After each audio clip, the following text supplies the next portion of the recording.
السلام علیکم دوستو، اشتیاق احمد ناول بند محل۔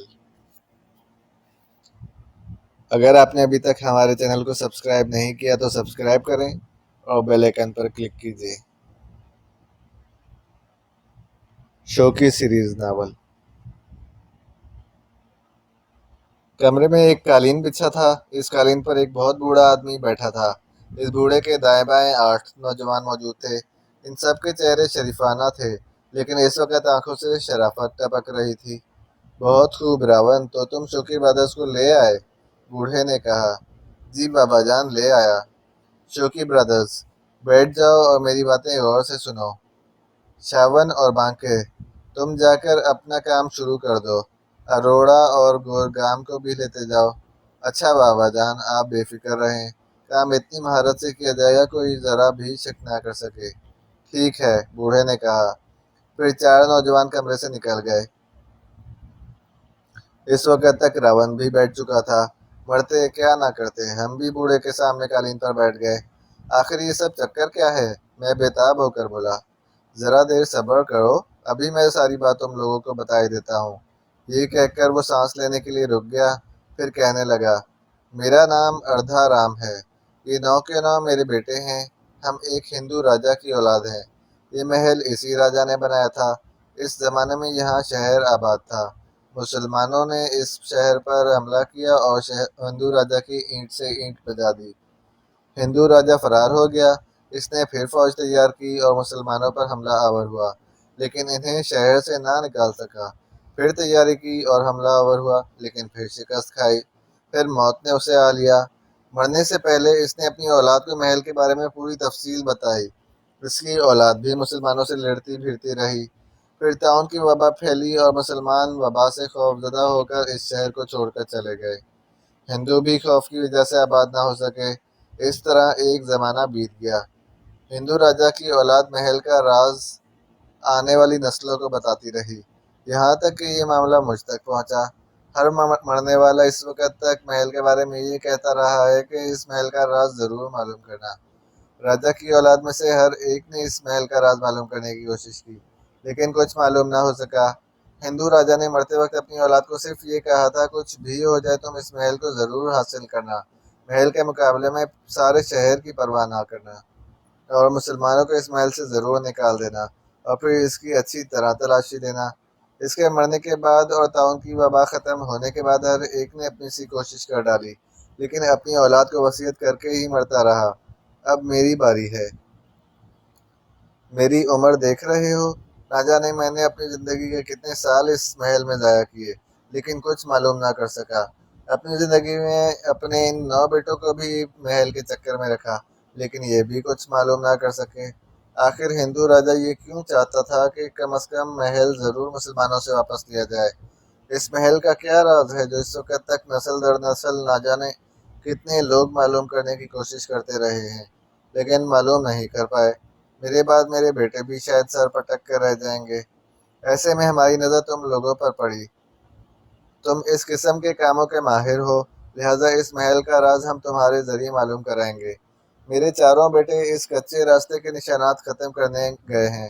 وہ راستے کو اس طرح پاٹ دیں گے اور جھاڑیاں وغیرہ بچھا دیں گے کہ نزدیک سے جائزہ لینے پر بھی راستے کے آثار نظر نہیں آ سکیں گے۔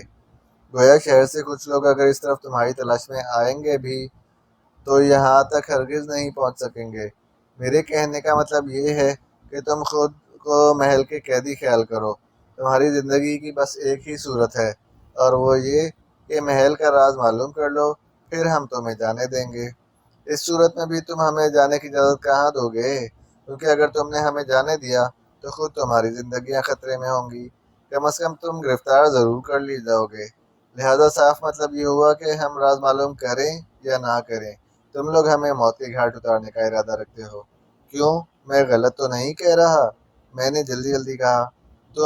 تم بہت چالاک ہو، لیکن خیر، اگر تم انکار کرو گے تو ہم فوری طور پر تم لوگ کو ختم کر دیں گے، لیکن محل کا راز معلوم کرنے کے چکر میں تمہاری زندگی کے چند دن یا چند گھنٹے زیادہ ہو سکتے ہیں۔ ایسا نہیں ہو سکتا، موت کا ایک وقت معین ہے۔ بہرحال مرنا تو ہے ہی، ہم کم از کم یہ الجھن لے کر مرنا پسند نہیں کریں گے کہ اس محل کا راز کیا تھا۔ ویسے نظر تو یہ آتا ہے کہ اس محل میں کہیں کوئی عظیم خزانہ موجود ہے۔ ہاں، نہ جانے کتنے عرصے سے یہ خیال کیا جا رہا ہے۔ میں نے بھی اس پہلو پر برسوں غور کیا ہے اور اس نتیجے پر پہنچا ہوں کہ معاملہ کچھ اور ہے۔ اگر بات صرف خزانے کی ہوتی تو ہندو راجا ضرور اپنی اولاد کو اس جگہ کے بارے میں بتا دیتا، لیکن میرا خیال یہی ہے کہ معاملہ کچھ اور ہے۔ کیا ہے، یہی ہم جاننا چاہتے ہیں، اور اگر اس محل میں کوئی بڑا خزانہ موجود ہے تو اسے حاصل کرنا چاہتے ہیں، اور حاصل کرنے کے بعد ہمیں زندہ نہیں چھوڑیں گے۔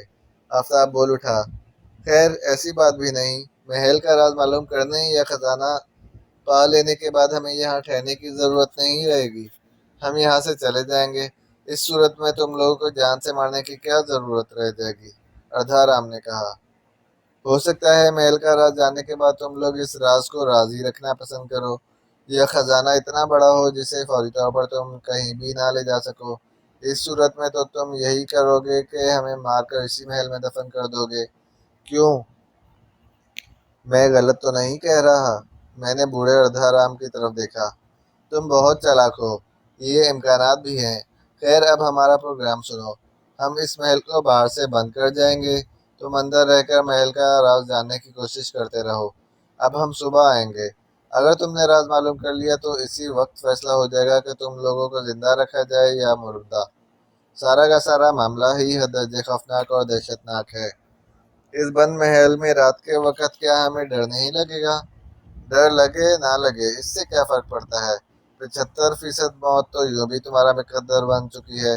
یہ بھی سن لو، بند محل سے فرار ہونے کی کوشش نہ شروع کر دینا، یہ وقت ضائع کرنے والی بات ہوگی۔ محل کا راز معلوم کرنے کی صورت میں ہی ہم کون سا وقت آباد کریں گے؟ آفتاب جل کر بولا۔ نہ جلنے بھولنے سے کچھ ہوگا، نہ ڈرنے ڈرانے سے۔ ہاتھ پر ہاتھ دھر کر بیٹھنے سے بھی کوئی فائدہ نہیں ہوگا۔ تمہارے لیے تو بس یہی بہتر ہے کہ محل کا راز جاننے کی بھرپور کوشش کرو، اور بس۔ اچھا بابا، کر لیتے ہیں، لیکن تم لوگ بھی ہمارا ساتھ کیوں نہیں رہتے؟ میں نے جل بھن کر کہا۔ کیوں؟ اس کی کیا ضرورت ہے؟ کم از کم ہمیں ڈر نہیں لگے گا۔ لو، ہماری موجودگی میں انہیں ڈر نہیں لگے گا، ہے نا عجیب بات؟ اردھا رام نے ہنس کر کہا۔ اس کے بیٹے بھی زور زور سے ہنسنے لگے۔ میرا خیال ہے تمہارے بھائیوں نے اس وقت تک راستے کا نشان مٹا دیا ہوگا اور وہ ادھر کا رخ کرنے کی تیاری کر رہے ہوں گے، جبکہ اب ہمارا یہاں کوئی کام نہیں رہا، لہٰذا آؤ چلیں۔ لیکن جانے سے پہلے ہمیں کوئی ہتھیار تو دے جائیں۔ آفتاب ہکلایا۔ ہتھیار؟ ہتھیار کا کیا کرو گے؟ بھوت ووت سے لڑنے کے کام آئے گا؟ ارے نہیں، تم بھوت پریت سے نہیں لڑ سکو گے، اور نہ اس محل میں بھوت پریت ہیں، یہ تو مدتوں سے بالکل بند پڑا ہے۔ اردھا رام ہنسا۔ مدتوں تک بند پڑی رہنے والی عمارت میں ہی تو بھوت پریت ڈیرا جما لیتے ہیں۔ افاق تھر تھر کانپتی آواز میں بولا۔ سوری، ہم تمہیں کوئی ہتھیار نہیں دے سکتے، وہ تم ہمارے خلاف بھی استعمال کر سکتے ہو۔ یہ کہہ کر اردھا رام اٹھ کھڑا ہوا۔ اس کے بیٹے بھی اٹھ گئے۔ تو کیا آپ واقعی جا رہے ہیں؟ ہاں، ہماری موجودگی میں تم کوئی کام نہیں کر سکو گے، جب ہم چلے جائیں گے تو آزادانہ کام کر سکو گے۔ اچھا، اگر آپ لوگوں کا فیصلہ یہی ہے تو ہم کیا کر سکتے ہیں؟ تشریف لے جائیے، لیکن اتنا سن لیجیے، یہ حبس بھیجا کا کیس بن گیا ہے اور آپ پر باقاعدہ مقدمہ چل سکتا ہے۔ مقدمہ تو تب چلے گا نا جب کوئی تم لوگوں کو یہاں سے برآمد کرنے میں کامیاب ہو جائے، یا ہم تمہیں زندہ شہر جانے کی اجازت دے دیں۔ تمہارے والد تمہاری تلاش میں اس طرف ضرور آئیں گے، لیکن انہیں اور پولیس کو اس راستے کا سراغ نہیں ملے گا۔ اس کی بجائے وہ 1 میل آگے بنے راستے پر اتر جائیں گے، لیکن اس راستے پر آگے چل کر کوئی محل نہیں ہے، لہٰذا وہ خاک چھان کر واپس لوٹ جائیں گے۔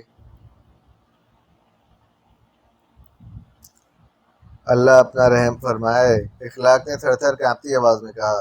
وہ سب اٹھے اور کمرے سے نکل گئے۔ ہم چند لمحے تک تو ایک دوسرے کی طرف دیکھتے رہے، پھر آفتاب نے کہا، کہیں ہم کوئی بھیانک خواب تو نہیں دیکھ رہے؟ نہیں، یہ خواب نہیں ہے، میں اپنی انگلی دانتوں تلے چبا کر دیکھ چکا ہوں۔ اشفاق نے کہا۔ کیا خبر تم انگلی بھی خواب میں چبا رہے ہو؟ ہم چاروں مل کر ایک ہی خواب کس طرح دیکھ سکتے ہیں؟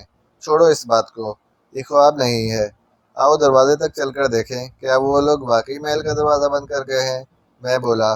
ہم چاروں دروازے کی طرف چل پڑے۔ کافی لمبا راستہ تھا، دروازہ بند تھا۔ کھینچ کر دیکھا تو ٹس سے مس نہ ہوا۔ بھلا وہ لوگ دروازہ کھلا چھوڑ کر کس طرح جا سکتے ہیں؟ اشفاق بڑبڑایا۔ میں نے پہلے ہی کہا تھا، کاش تم لوگ میرا مشورہ مان لیتے۔ اخلاق نے برا سا منہ بنایا۔ کون سا مشورہ؟ آفتاب نے بھنا کر کہا۔ وہی آلو چھولے بیچنے والا۔ وہ بولا، اس محل سے کس طرح نکل گئے تو ضرور یہی کام کریں گے۔ اشفاق جلدی سے بولا، سوال یہ ہے کہ اب ہم کیا کریں؟ پہلے تو محل کا جائزہ لیتے ہیں۔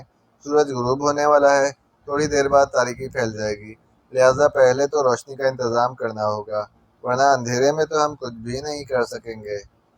اسی وقت ایک عجیب سی دھمک سنائی دینے لگی۔